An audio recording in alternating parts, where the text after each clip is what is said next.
पवित्र बाहुड़ा एकादशी और सुनाबेश सन्थ अरखित दास को आविर्भाव दिवस ओलाशुणी पीठ में पालित होइछि। प्रथमे सन्थ अरखित दास को नूतन वस्त्र परिधान कराई पूजार्चना कराଯାଇଥିଲା।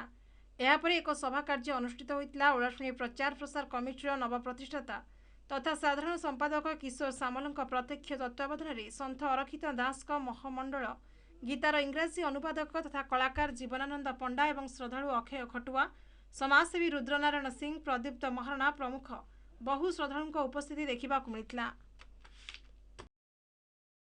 आज सन्त अरखित दास जन्म महोत्सव किंचित लोक जो प्रतिकूल पागे आम पालन कलु किसी अभिज्ञता किसी अनुभूति समस्ते सेयार कले। यहाँ गोटे भारी भल कथा क्या अनुभूतिटा जड़े कहले ही मन रही।